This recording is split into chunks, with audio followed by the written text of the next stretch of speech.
so aansluit, Enrico. Dis waar is jy? Sien ek nou nie lekker nou. Agter waar die hande. Ja, ek voel saam met dit dat die Here jou champion gemaak om ander te celebrate. Ek sien jou sit in die paviljoene van baie mense se lewens. En ek beleef dat die Here jou regtig wil gebruik daar. Sê jy is die een wat ander aancheer. Jy help hulle om moments te capture, oomblikke te vang, vas te vang in hulle lewens. Vas te vang en hulle te celebrate. Dit wat ander nie sien nie, wys die Here vir jou en dit kan uitlig in hulle lewens. En dit is nie iets wat jy net 'n gift in het nie, dit is wie jy is. Ek glo die Here vir ons om net vir jou wil sê. Amen. Amen. Ek honor my swaar vanaand. Ek wil regtig vir Enrico. Ja, dit is my so groot voorreg en saam om te dien. Toe ek net my eerste keer kontak en vra dat ons hier kom bedien, het ek onmiddellik hom gekontak en gevra en vir hom gesê, Enrico, kom ons gaan plek toe. En gelukkig was hierdie naweek ook vir hom. So ek waardeer dit en ek honor ook die gawe wat die Here hom gegee het. Nou voordat ons aangaan in die naweek, miskien begin my net so 'n oomblik voordat ek nou verder bedien, wil ek net 'n paar vinnige goed net vir jou sê oor die naweek. Die eerste ding wat ek vir jou wil sê is dat ek dink vir ons almal is dit belangrik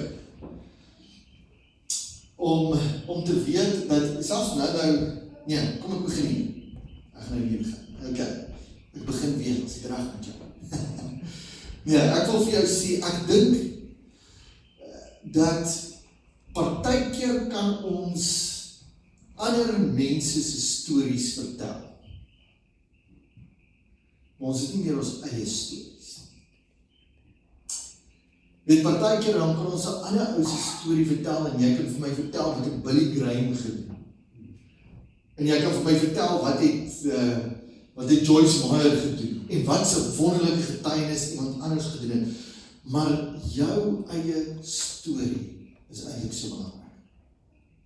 En ek wil vir jou sê, so 'n paar weke terug het iemand my selfs weer gedaag daaroor.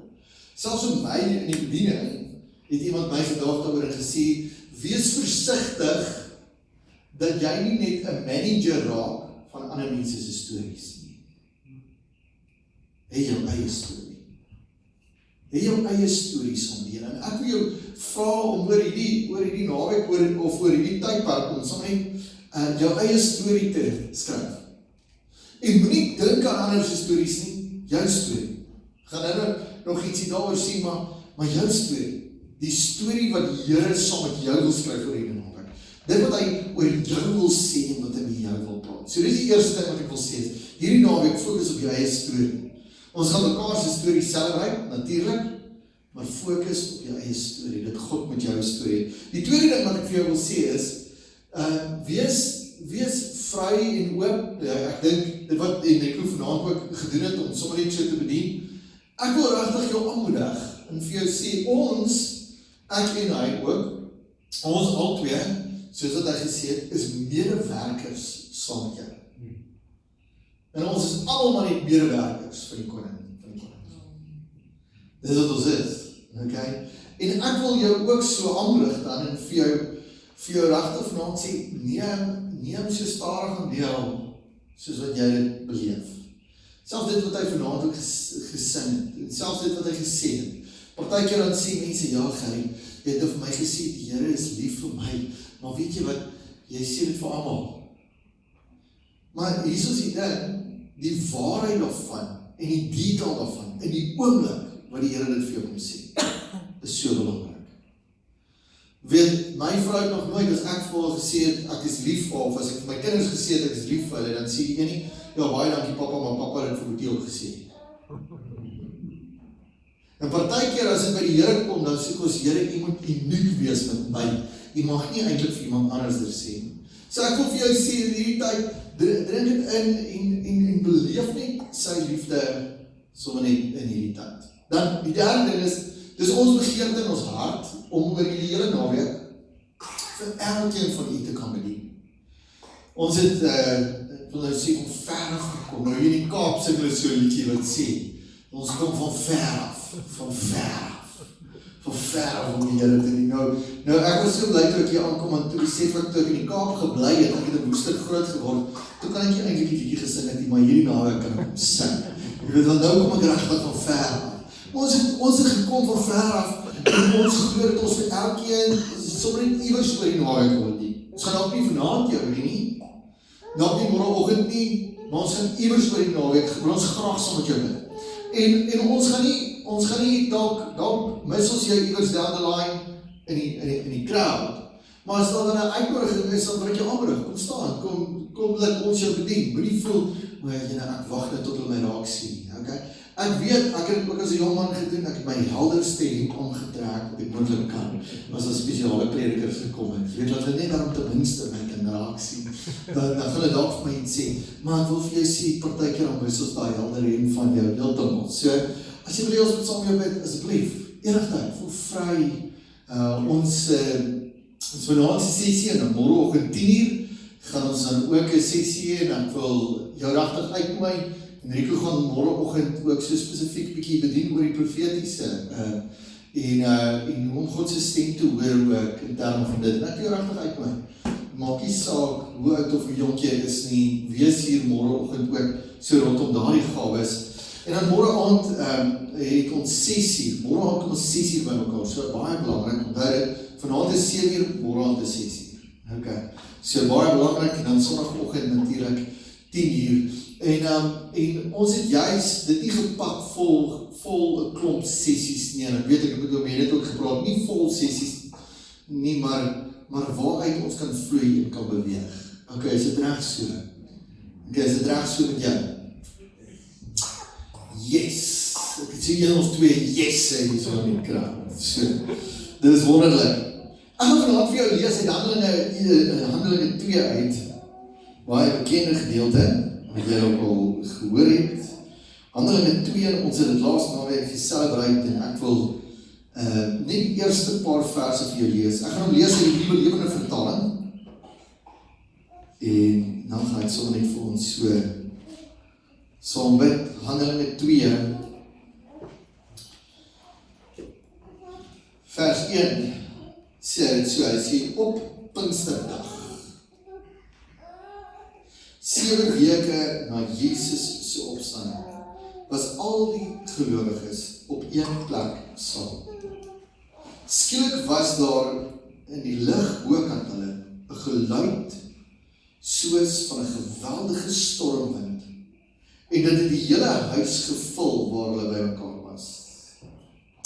Tonge wat gelyk het soos individuele vuurvlamme het toe tussen hulle verskyn en op elkeen van hulle gaan sit.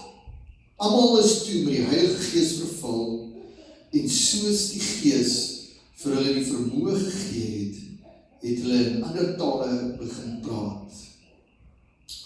Dan sê in vers 5, hy sê, daar het toegewyde Jode uit al die nasies onder die son in Jerusalem gewoon. Die geluid van die stormwind en die stemme, die groot skare daar laat saamtrek. Hulle was uit die veld geslaan, omdat elkeen die gelowiges in hulle eie taal hoor praat het. Handelinge 2. Hemel Vader, dit is so 'n wonderlike voorreg om vanaand hier saam te kan wees. Dankie vir die liefde, dankie vir die omgee, dankie vir die karakter, dankie vir wie U is, Here. Dankie dat U Uself met ons kon deel. Dankie dat ons ook so in die woord kan lees vanaand. En dankie dat U ook so op 'n unieke manier met ons kon praat. In Jesus naam ons almal sê, Amen. Amen. Nou Handelinge 2, laas naweek het ons ook dan so Pinkster Sondag gevier. Partykeer is daar so 'n bietjie van energie rondom hierdie Pinkster ding, en mense weet nie altyd, maar die woord Pinkster beteken letterlik, weet jy wat dit beteken? 50. Okay. Is daar iemand wat 50 is, daar is ook iemand wat nie gaan sê dat hulle 50 is nie, maar ja, jy is dan 50, want jy is dan Pinkster, okay, so ons het dan vir Pinkster hier onder ons, maar Handelinge 2 praat van die uitstorting van die Heilige Gees, en hy praat waar die Gees van God spesifiek opgedaag het in 'n vertrek, en hy het 120 van hulle bekragtig. Wat 'n wonderlike oomblik wat daar afgespeel het. En daar is net 'n paar goed, ek dink wat vir my en jou hierin nogal kom rigting gee vir my en jou stap, saam met die Here. Ek dink, ek het deur die jare geleer, dat hierdie is eintlik maar vir myself ook seker die belangrikste oomblik. Dit is interessant hoeveel energie en hoeveel tyd ons spandeer aan Kersfees, en ons partykeer energie en tyd spandeer en hoor mooi hoor, dit gaan absoluut oor die kruisiging en die opstanding van Jesus, so Paasfees is baie belangrik, maar ek dink daar is ons iets van die Heilige Gees wat saam met ons beweeg, en wat in ons beweeg en deur ons kom werk, wat actually net so belangrik is, veral in hierdie tyd waarin ons lewe. En dis juist waaroor hierdie gedeelte gaan. Inteendeel kan ek ook vir jou sê, want die Bybel sê dit so, Jesus het nog voordat hy opgevaar het hemel toe, sy laaste gesprekke met sy disippels, wat sy woorde aan hulle, hy het die volgende gesê, en ek wil dit vir jou so lees, hy het in Johannes 16 sê hy, laat ek julle egter die waarheid vertel. Nou, dit is 'n baie goeie beginpunt, okay? Laat ek jou die waarheid vertel. Jesus sê dit is tot julle voordeel dat ek weggaan, want as ek nie weggaan nie, sal die raadgewer, die Heilige Gees, nie na julle toe kom nie. As ek egter weggaan, sal die raadgewer na julle toe kom. Nou, vir Jesus om dit te sê, dink ek, het hy definitief geweet, dat daar is niks beter vir hom, op daardie punt om weg te gaan nie, sodat sy Gees oor ons uitgestort kan wees. Nou dink ek gou, as jy vir 'n oomblik net dink daaroor, ek dank die Here vir sy Heilige Gees. En ek dank die Here hoe wonderlik dit was dat Jesus ook al op die aarde geloop het. Ek dank die Here dat Jesus nie heiliglik op die aarde loop nie, want weet julle wat sou ons almal vanaand moes gedoen het? Ons almal sou vir onsself vliegtuigkaartjies moes kry. En ons almal sou moes Israel toe vlieg. En sê, dis ons bekommernisse, dis wat ons nodig het, en ons sou vir Jesus daar ons gaan ontmoet het, né? As hy nog op aarde was, kon ons nie hier by mekaar kom en hom hier ontmoet nie. Maar Jesus het opgevaar en hy het gesê, ek gaan my Gees gee. En ek wil vanaand begin weer vir jou te sê, dat ek dink die belangrikste ding om te weet van die Heilige Gees, alhoewel daar kenmerke is, of ek wil sê, alhoewel daar sekere manifestasies is, maniere is, hoe hy homself uitgedruk het, moet ons weet, dat hy is nie net 'n wind nie. Hy is nie net 'n vlam nie. Hy is nie net 'n duif nie. Hy is nie net dit nie. Hy is die deel van die drie eenheid. Hy is God self. En ek dink partykeer gee ons om bietjie min spasie, maar ek dink ons gee om bietjie min spasie, omdat hy eintlik maar hier die laaste deel van die openbaring van God deelneem aan. En baie keer, dan gee ons hom nie daai spasie, ons dink hy is maar net 'n diensknegt van God. Maar hy is God self. Dit is die volheid, die gestalte, die identiteit, die volheid van wie God is sy Gees, en sy Gees is saam met my en jou. En Jesus wil jy sê dat ek en jy dit moet weet. Hy wil hê dat ek en jy dit moet weet, en dit is eintlik so wonderlik om te weet. Want as jy daaraan dink, net voordat Jesus opgevaar het, het hy vir sy disippels gesê, aan my is gegee alle mag, in die hemel en op aarde. En dan, ek kan nogal dink, ek leef myself partykeer in my prentjie in, ek kan nogal dink, as ek op die berg moet staan, soos 'n disipel van Jesus, en ons kyk so oor Galilea uit, en Jesus staan dan net voordat hy hemel toe is, dan sê hy, aan my is gegee alle mag. En ek kan nogal dink, as ek 'n disipel was, en my gedagtes nogal begin spoel, ek weet nie of jou gedagtes sou begin spoel nie, maar vir 'n oomblik sou ek dink, Jesus, hierdie ding maak heeltemal sin, hierdie ding maak sin, weet jy, hy het blindes laat sien, weet jy, hy het dowes laat hoor, Weet jy, hy het vrymaking gebring vir mense wat vasgevang was, wat demoon besete was. Hy het selfs kos gebring vir mense wat nie kos gehad het nie. Hy het vir massas bedien met kos. Hy het soveel mense kom vrymaak en kom losmaak. En toe het hy nog een van sy beste pelle het hy in die doodheid opgewek. En nadat hy sy beste pel nog in die doodheid opgewek het hy ook nou nog so ver gegaan dat hy het gesterf. En hy het skielik opgestaan. Nou weet jy van jou en vir my, sal ek sê, ek wil nou graag hoor wat hy volgende gaan sê. Wat is statement om te maak? Hier staan jy teen die berg. Jy het nou in die doodheid opgestaan. Dat was eintlik niks wat jy kon doen. En die volgende moment sê hy, vir my is gegee alle mag. Ek kan die afwagting dink wat die disippels beleef het op daai oomblik. Wat gaan volgende gebeur? Die volgende ding wat hy sê is, weet jy wat is wat groter is wat gaan gebeur? Jy is sy volgende wonderwerk. Jy is sy volgende wonderwerk. Jy is sy volgende wonderwerk. Jy is sy volgende wonderwerk. Wat is dit wat Jesus groter kon doen? Was om dit nie self te doen, maar om dit deur jou te doen. Deur my te doen. Sy krag deur my en jou, sy volheid binne in my en jou, te kan uitstort en te kan gee. En dit is hierdie belofte en waar hy vir my en jou sê, maar ek beloof dit vir jou, dis juist dit wat ons sien in Handelinge 2, want Jesus moedig hulle aan en hy sê, gaan wag in Jerusalem totdat jy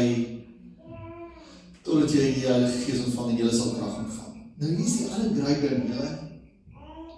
Is die wonderlike ding is dit, dat Jesus stuur hulle terug na dieselfde plek toe waar hy vandaan kom. Jerusalem toe. Hy stuur hulle nie na 'n ander plek toe nie. Hy stuur hulle na dieselfde plek toe, maar daar waar hy hulle na daai plek toe stuur, verander alles in 'n oomblik toe die Heilige Gees kom. Die stad is nog dieselfde, dis dieselfde stad, maar alles het verander. En partykeer dan is dit vir my en jou so dat ons het nodig om te hoor dat Jesus stuur ons terug. As jy môreoggend hierna toe ry, of as jy vanaand huis toe ry, kan ek vir jou sê, plek gaan nog dieselfde lyk. Of vir jou sê, as jy hier wegry, maak nie saak wat se geestelike ervaring jy gehad het nie, wees maar versigtig, die pothole gaan nog steeds daar wees. Okay, dis op dieselfde plek. Plek gaan nog dieselfde lyk, maar jy gaan verander wees. Jy word verander, jy word vernuwe. Dis hy, deur sy Gees wat in ons kom woon. Hy stuur ons baie keer terug na dieselfde plek toe. Weet jy wat beleef ek baie keer vir ons mense in Suid-Afrika? Baie keer is ons gebed hierdie gebed. Ons sê, Here, bless my, gee my, vul my, doen meer in my, Here. Gee soveel vir my, sodat ek genoeg kan hê om uit hierdie plek uit te trek. Nou is 'n lekker ding plek. Nou ek weet, julle voel nie so nie, is net ons in Amerika bly nie wat so voel. Maar dis baie keer mense se gebed, en dan dink ek, die Here sê, nee, ek gaan nie dit doen nie. Hulle word in Jerusalem, op dieselfde plek, kom vul hy hulle, want hy wil van daar af, wil hy iets kom doen, hy wil hulle kom bekragtig, en hy wil hulle daar kom aanraak. En deur sy Gees die volheid van wie hy is. Nou, jy vind die Gees alreeds op die eerste bladsy van die Bybel. Jy vind hom in die tweede vers van die Bybel. Want die Bybel sê, in die begin het God die hemel en die aarde gemaak. En dan sê hy, en die aarde was woes en leeg, en die Gees van God het oor die waters gesweef. Jy vind die Heilige Gees betrokke as deel van die Godheid al in die begin. Die skepingsvermoë, wie hy is. En ons wil hom eer vanaand. Die Bybel vertaal baie keer die Gees van God in die Hebreëus en die Ou Testament is die woord ruach. Sê gou 'n bietjie ruach. Ruach. Sê jy ruach? Ruach. Wat letterlik beteken wind of breath. In die Grieks, in die Nuwe Testament gebruik hulle die woord pneuma. Sê 'n bietjie pneuma. Pneuma. Pneuma wat ook beteken die wind of die breath van God. Maar dit is op die einde van die dag wie God is in homself. En jy vind op Pinksterdag, en ek wil ook net 'n paar goed vir jou hier so uitlig, is juist die eerste ding is dat die Heilige Gees is God. Hy is God, maar jy vind op Pinksterdag gebeur die ding, sê die Bybel sê, dat daar was, terwyl hulle by mekaar was daar skielik 'n rukwind. Daar was iets soos 'n rukwind, wat daar gebeur het. Nou, ek is een van die ouens wat sê, dis wonderlik, dat ons partykeer atmosfeer skep, né? En ek sê nie, daar is iets daarmee verkeerd nie. Maar ek dink partykeer is ons enigste manier hoe ons die Heilige Gees sien, is ons sien die prentjie van waar die Bybel sê, hy het soos 'n duif op Jesus kom sit. Daai julle daai prentjie. En daai prentjie onthou. So 'n bietjie daai prentjie onthou. Maar hy sê hy het soos 'n duif. Het hy op Jesus. Nou die probleem is, en dan meeste van ons prentjies van die Heilige Gees en hoe ons Heilige Gees hanteer, is ons wil hom soos 'n duif hanteer, net en voor ons wil net sê, jy moet nou net iets sien, want hy gaan net sklik, gaan hy net weg. Maar ek wil vir jou sê, by die dag van Pinkster, is al 2 ander goed, hy het nie soos 'n duif gekom nie, hy sê, daar was 'n rukwind en daar was vuur. En partykeer is ons so vasgevang by die duif, dit is net so sensitief. Ek wil vir jou sê, dat die Gees van God, wie hy is, brand deur alles, hy waai deur alles. Inteendeel, daar was 'n ander deel in die Bybel wat hy sê, met Elia op die berg, dan sê hy, daar was 'n rukwind, en daar was 'n paar winde, en toe in die sagte briesete gekom. Nou, ons hou van daai deel, maar ek bedoel, dis een plek in die Bybel. Dis een plek in die Bybel, en ons kan nie ons hele teologie, of ons hele verstaan, van die Heilige Gees, net op daai 2 plekke, die duif, en die sagte wind. Hy is in die sagte wind, en hy is die duif. Maar ek dink partykeer vergeet ons, dat hy is God. Hy weet wie hy is. Hy weet wat hy wil doen. Hy weet wat hy vanaand wil doen. Hy weet presies wat jy nodig het. En hy is nie bang om met 'n rukwind hierdeur te beweeg. Hy is nie, ek hoop nie, ek trap op iemand so tone. Jy weet, hy is nie, wacht, ek wil net kyk of jy right is. Jy weet, is jylle, nee, hy weet wie hy is. Hy is God self. En hy wil tussen my en jou kom, en hy wil by ons kom werk, en hy sien, jy sien die rukwind, en ja, dis mooi vir ons om baie keer atmosfeer te skep, maar ek wil ook vir jou sê, julle ken 'n rukwind, en julle ken hom in die laaste paar weke baie goed, né? 'n rukwind gee nie baie veel om oor jou gebou nie. 'n rukwind kom in, en hy neem oor. Julle ken hom. Julle weet wat hy is. Jy kan hom voel. Jy kan die effek van hom voel. Jy weet, en dis so handeling om beskryf, of dis wat daar gebeur, die gebeurtenis is baie groter, is nie, sê daar was net 'n briesie nie, hy was daar. Hy was daar in sy volheid. Nou, ek wil vir jou sê, as jy dink aan hom in 'n wind, dan wil ek vir jou sê, die een ding van die wind, en Jesus sê dit ook so, in Johannes 3, dan sê hy, die wind kom, of hy waai, niemand weet waar hy vandaan kom nie, niemand weet waartoe hy op pad is nie. Jy weet nie eens waartoe hy op pad is nie. So ek wil vir jou sê, daar is iets anderster aan die Heilige Gees, en dit is, hy is baie keer onvoorspelbaar. Gat nie soos wat jy gedink het. As jy net vir 'n oomblik 'n tydjie vat, en jy dink net terug oor jou eie lewe, en jy dink net aan waar jy vanaand sit. As ek nou vir jou 10 jaar terug sê, jy gaan nou vanaand hier sit, dink jy is so hier gesit het? Heel moontlik nie. Heel moontlik nie. Heilige Gees, so onvoorspelbaar, maar hy is so op tyd, en hy is so spesiaal besig om te kan doen wat hy wil. Hy weet wat hy wil doen. Weet hoe hy wil doen. En ek wil vanaand net vir jou hierdie platform kom lê van sy Gees en die effek wat jy van hom kan voel en kan weet dat hy is onvoorspelbaar, maar hy is ook, daar is iets wat jy kan sien as die wind deurbeweeg het. Seker reg. Jy weet as die wind gewaai het. Partykeer kan jy net by die venster sit en dan kyk jy uit en dan sien jy die wind het gewaai. Dis nie dat jy die wind altyd sien, maar jy sien die effek van hom. Jy sien die beweging van hom. Dis wat jy sien, maar jy sien dit in die bome. Jy sien eintlik nie die wind beweeg nie, jy sien die boom beweeg. Jy sien die pilaar beweeg. Jy sien iets beweeg. En jy weet, hy is daar, en dit is wat hy doen, en ek dink ook, baie keer is dit ook so, dat as ons dink aan die roeg, en as ons dink aan God in sy volheid is, en dat hy so beweeg in ons lewens, en dat hy so wil beweeg in ons lewens. Nou, ek wil juist vir jou sê, ek dink, dis juist om hom toe te laat, om te beweeg in ons lewens, is wonderlik. Is wanneer jy hom toelaat, om regtig te beweeg. Maar dan sal ander ding wat gebeur, die Bybel sê vir my en jou, dat daar was, wat was daar nog, daar was nie net 'n wind nie, daar was ook vuur. Ja, daar was vlamme van vuur. Is julle nog met my? Ja, ek weet is Vrydag, ek weet jy het 'n vol week gehad, en ons al môre gaan ons nog lekker omgaan, maar ek wil net hierdie fondasie lê vanaand, maar jy sê jy is nog met my, né? Ja, is jy nog met my? Ons 'n paar. Ja, dis goed. Wel, kom ek vertel eers vir jou 'n sideline. Het jy al mooi gedink daaroor, dis baie interessant dat toe die Here vir Job, nou hierdie is net 'n sideline, net om te kyk of jy wakker is, maar toe die Here vir Job, of toe die vyand gesê het, maar ek gaan vir Job straf. Here, kan ek maar vir Job straf? Toe sê die Here, dis okay, jy kan ek maar doen.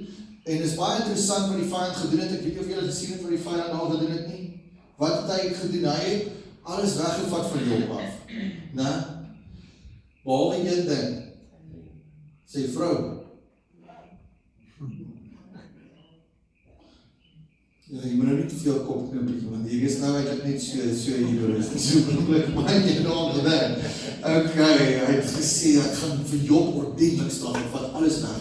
Ja, ek wil hom ordentlik straf, kom los het. Ja, dis so Dominikies, asseblief vergewe my, okay, ek het niks teen vrouens sien, ek het glad teen een. Ja, ek wil net kyk of jy daar nog right is, maar ek wil vir jy sê, die vlamme van vuur, wat amazing is vir die vlamme van vuur, is dat, is ons getuienisse, soveel getuienisse in die geskiedenis van 'n lewing wat uitgebreek het in plekke waar hulle letterlik sê, waar daar amper soos 'n vlam van vuur op die gebou was, 'n groot vlam wat gebrand het bo op 'n gebou. Maar hier is die ding wat vir my so mooi is van hierdie gedeelte, is hierdie gedeelte getuig nie dat daar een groot vlam op die gebou was nie. Hierdie gedeelte getuig wat?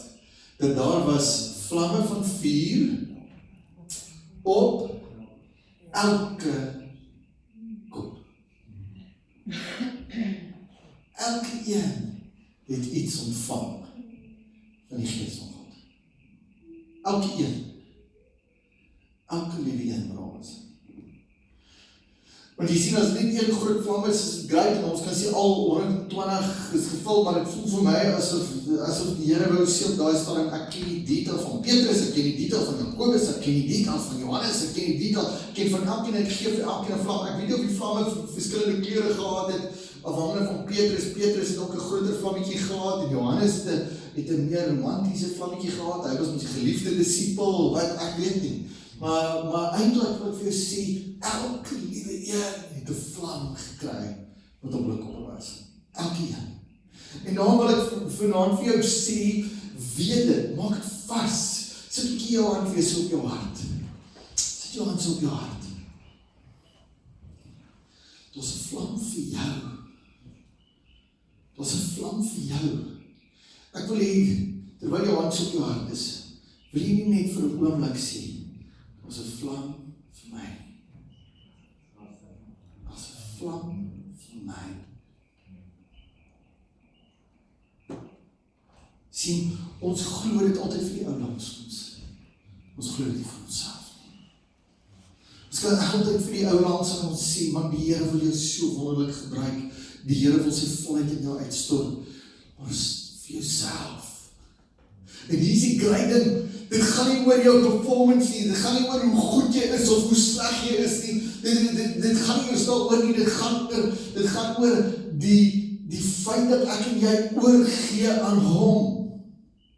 Want dit is net hierdie kruis van Jesus en deur deur sy bloed wat ek en jy verlos kon word. En daarom is ons almal is maar gebroke aardekruike, sê die Afrikaans. Dis wat ons is, en dis nie, hy soek nie 'n plek om sy heerlikheid deur te laat skyn.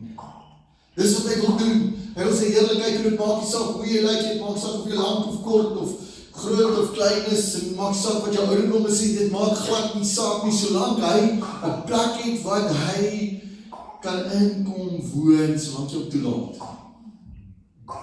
Glo jy dit vanaand? Glo jy dit? Wie glo dit? Wat ek net gou gesien. Okay. Want hier is die ding, ek wil net wys vir julle wat dit glo. Ek het nou hierdie plak, hierdie draadjie lyk vir my 'n bietjie dun. Ek weet nie of julle kan sien hier, sorry, maar hierdie draadjie, sorry, ek tel net hierdie ouetjie op. Hy lyk 'n bietjie dun. Is ek reg?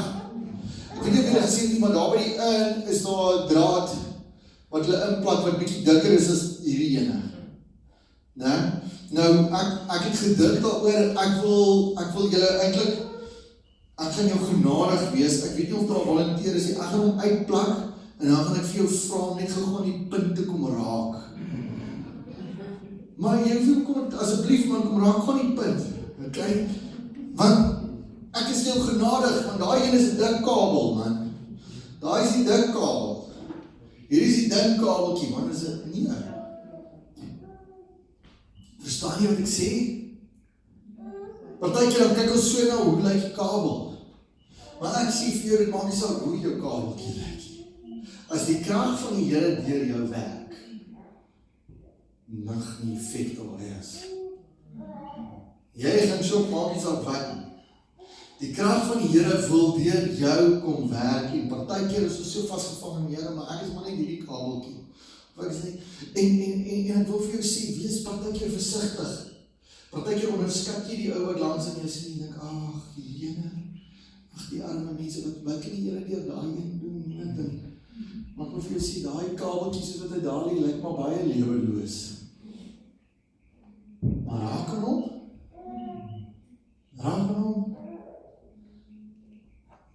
Op die einde van die dag, het die Here vir my en vir jou, en hy het vir ons elkeen dit bestem. Ek wil vanaand vir jou sê, en jy moet dit weet, dat die redding en om gevul te word met God se Gees is twee gebeurtenisse.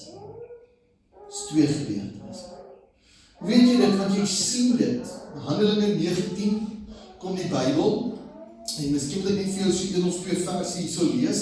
Handelinge 19 gebeur dit, kom ek lees net vir jou hierdie verse, so dat jy dit kan weet.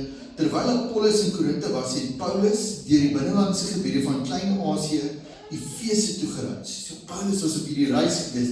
Nou, dis nou na die uitstorting van die Heilige Gees, is baie jare later.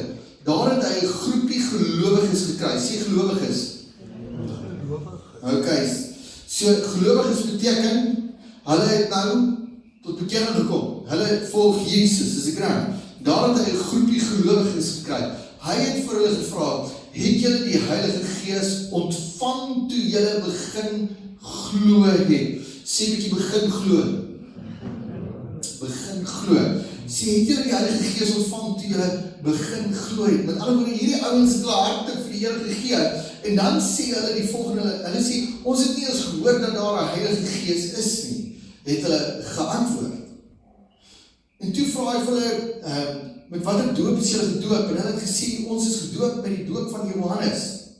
En Paulus sê toe vir hulle, Johannes se doop was 'n bevestiging dat 'n mens jou van God se sonde bekeer het tot God. Maar Johannes het self vir die volk gesê, hulle moet in Jesus glo, en die een wat hy gesê het na hom toe sal kom.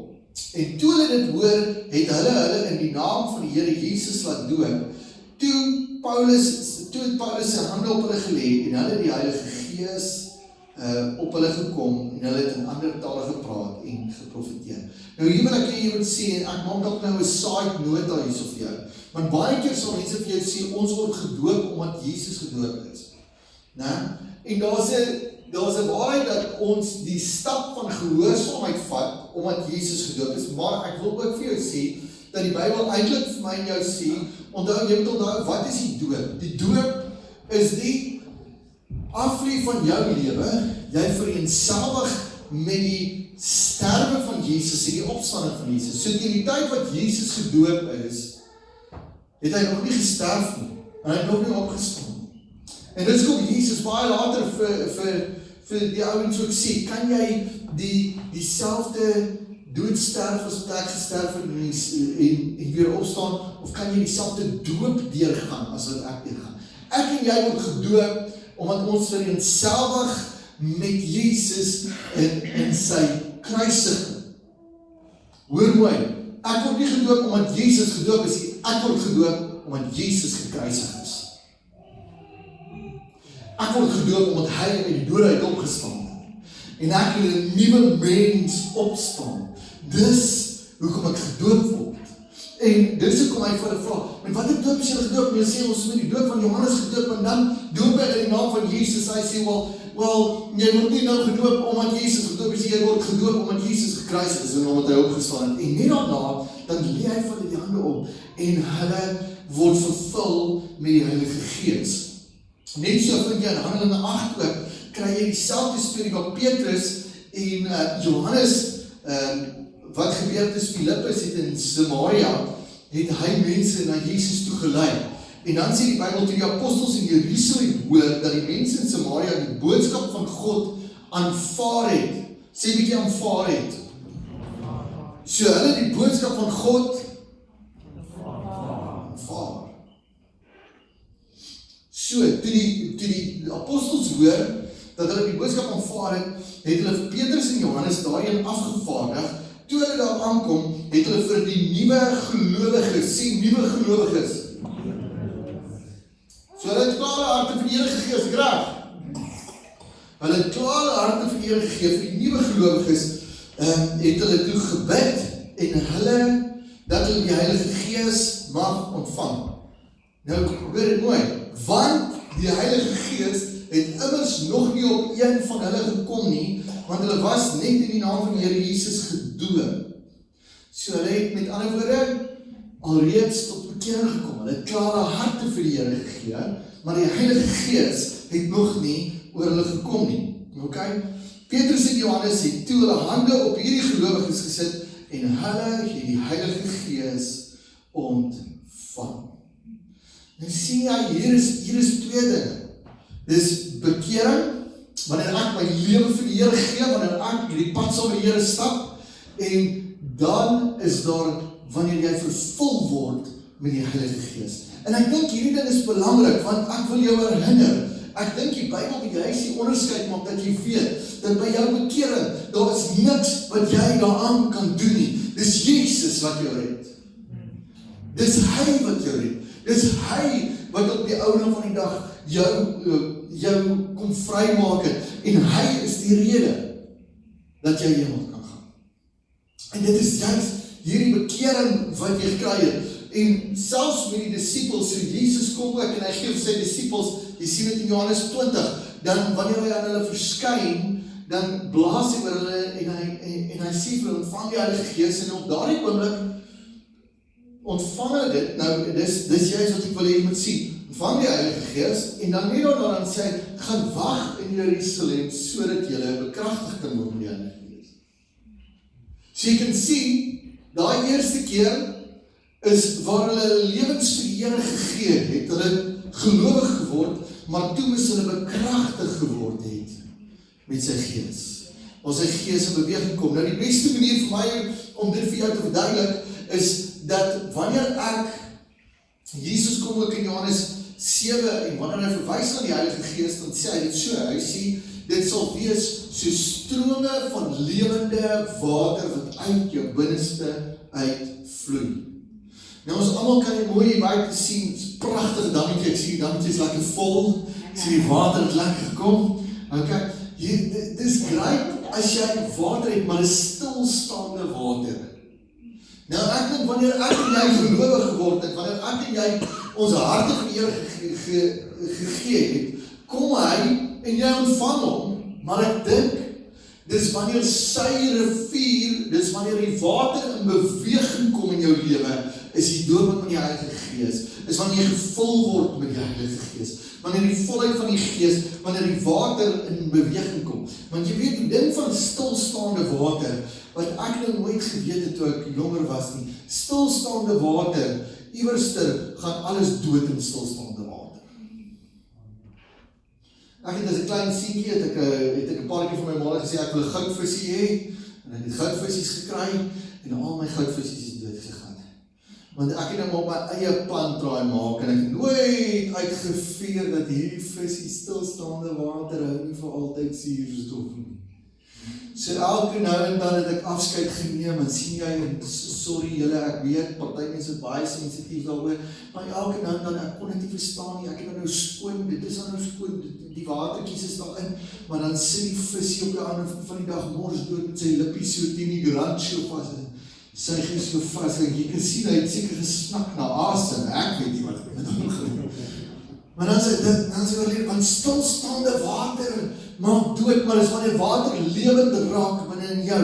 En dit is wat gebeur, is wanneer ek en jy ons ontvang die Gees, maar wanneer die doop in die Heilige Gees gebeur, is wanneer daai beweging van die water in jou lewe sit. Kom ek sê dit vir jou so, want dis dan wat jy moet weet vanaand, né? Redding, en dit is juist die onderskeid daarvan. Redding is vir die ewige lewe. Maar die bekragtiging van die Heilige Gees is vir nou. Ek en jy het nou sy krag nodig. Ons het nou nodig dat hy wonderwerke doen. Ons het nie soos die Bybel met my en jou praat oor, hy wil ons bekragtig om getuies te wees. Dink jy dis vir eendag? Dis nie vir eendag nie. Ons gaan nie in die hemel sit en sê, kan ek jou van Jesus vertel? Ja. Dis nie vir eendag, dis vir nou. Ons gaan nie dan vir mekaar profetiese woorde of woorde van wysheid of geloof, jy weet waar ons moet staan en geloof nie. Ons gaan dit nie eendag nodig hê, ek en jy het dit nou nodig, ons het dit nou nodig, plek het dit nou nodig. Jy het dit nou nodig. Jy het dit nou in jou lewe nodig. En Jesus, dit belangrik om vir sy disciples te sê, gaan wag julle, gaan wag totdat jy sy Gees kry, jy het dit nou nodig. En dis wat hy wil doen. Dus hy wil regtig vir my en jou kom sê, ek en jy dit nou nodig. Sê bietjie vir die ou langs aan jou, jy het dit nou nodig. Sê bietjie vir die ou aan die ander kant, jy het dit ook nou nodig. En ons het dit veral nodig wanneer dit kom by hoop in ons lewens. Om regtig hoop te kan hê in ons lewens. En ek wil hier afsluit vanaand my woord. En ek wil jy nie stok so net hier voor weer kan staan. Net soos jy betaal nie. Maar Handelinge 2. Ek gaan môre aand gaan ek so 'n bietjie praat met jou oor spreuke in tale. En ek weet dis 'n bietjie van 'n kontroversiële topik partykeer. Dis die een plek waar mense partykeer vashak. Okay. Dis partykeer by spreuke in tale. Maar kom môre aan definitief en kom hoor som net rondom dit. Want ek moet sê, ek het nog nooit 'n Christen ontmoet wat vir my sê, nee dankie, ek soek nie die krag van die Here in my lewe nie. Ek het dit nog nooit so ontmoet nie. Maar wanneer dit partykeer kom oor spreuke in tale en dit wat daar gebeur, dan is daar maar 'n paar vrae, 'n paar goed. Ek wil vir jou sê, wees oop ook vir die Here om jou te kan tel. Maar sluit met jou af. Handelinge 2 staan Petrus op, en jy sien dit soveel keer in die Bybel, wanneer mense bekragtig is, hierdie self Petrus, die een wat Jesus verloor en kry, hy skielik staan op en hy het vrymoedigheid en hy praat so, en hy haal Joel aan, en hy sê, hierdie mense is nie dronk soos wat jy dink, soos wat jy dink, vir die massas. Ek wil vir jou sê, partykeer is die Heilige Gees so onvoorspelbaar, dat vir Petrus om vir mense daar buite te sê, hulle is nie dronk nie, het hulle definitief nie net baie stil en vroom gewees. Hy moes nog gaan, iets moes nog gebeur. Nou ek wil nou vanaand vir jou sê, asseblief, jy moet ook jy huis toe gaan en dink, hierdie twee ouens gaan weird goeders doen. Want ek weet, daar is twee extremes, okay? Die een ekstreem noem hulle die Cessationists. Nou, Cessationists is mense wat glo dat die werking van die Heilige Gees het gestaak toe al die apostels gesterf het. Dit was net om die vroeë kerk te begin. So al die gawes, genesing en alles gestaak daar. Nou ek wil vir jou sê, dit is baie ver. Dit is heeltemal uit. En ek glo hy wil dit nog steeds doen, want Petrus kom en hy sê, hierdie is nie net 'n belofte vir jou nie, dit is vir jou nageslag. En vir daardie nageslag, en vir daardie nageslag.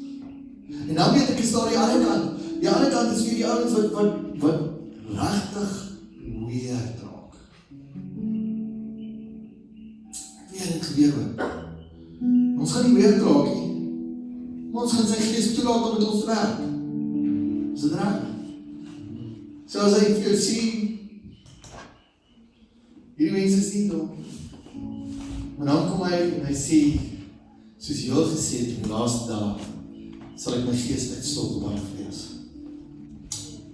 En ek wil vir jou sê, ons kan, veral in ons Pinksterkerke, ons kan dit aanhaal om vir mense sê.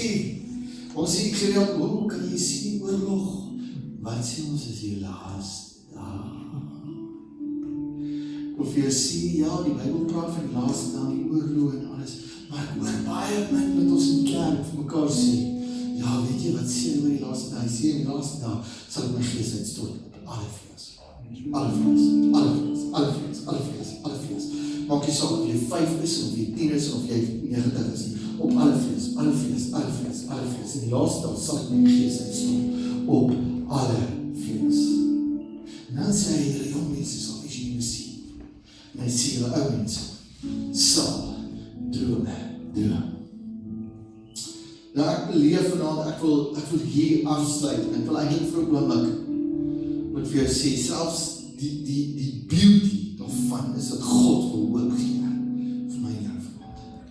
Hy wil hoop gee. Het is interessant dat hy sê dat ou mense gaan drome droom. Maar weet die drome het te maak met die toekoms. Drome het te maak met die toekoms. En partykeer dan dink ons wanneer ons oud is, dan dink ons, weet jy wat, ek het my innings gehad. Maar ek wil vir jou sê, wanneer God se Gees in jou se lewe begin werk, jou innings is nog ver van klaar af. Is nog ver van klaar af. Ek wil vir jou sê, God wil vir jou drome gee. God wil vir jou drome gee, en hy wil drome deur jou sonder vir sy gemeente kom gee. Kom aan. Ek wil ons ouer mense aanmoedig, vir jou aanmoedig. En ek plas myself nou nie by die ouer mense, nee. Maar ek wil julle aanmoedig. Kom ons droom weer. Kom ons droom. Hebreërs 11, die hoofstuk van geloof sê, Abraham het gedroom. Abraham het gedroom oor 'n stad waarvan God self die argitek is. Waarvan God self die bouwer is. Waarvan God self die heerlikheid is van die stad. Kom ons droom weer, kerk. Kom ons droom weer. Iemand het eendag gesê, as jou stories van jou lewe, as jy stories vertel vir mense en jy praat die meeste van die tyd oor die verlede, the end is very near. Droom weer, droom weer, droom weer. Julle, die Here wil sy heerlikheid in Plettenberg Baai kom uitstort. Hy wil dit ten volle kom doen, en hy wil dit my en jou kom doen, maar ons het weer mense nodig, wat weer hoop kan droom. Weer herinner, moenie 'n nagmerrie droom nie, droom weer, droom God se drome, droom God se drome oor Suid-Afrika. Dis nie iets wat vandag gaan gebeur, dis nie iets wat môre gaan gebeur, maar droom God se drome. Hy sê, laaste dag gaan my Gees uitstort, en julle ou mense gaan droom, julle jong mense gaan gesigte sien, jy gaan sien hoe God connect met sy mense. Dis wat hy wil doen. Dis wat hy wil doen. So ek wil dit jou omkeer vanaand, ek wil jou vra, as jy 50 en op is, wil jy nie net gou staan nie. As jy Pinkster en ouer is, 50 en ouer.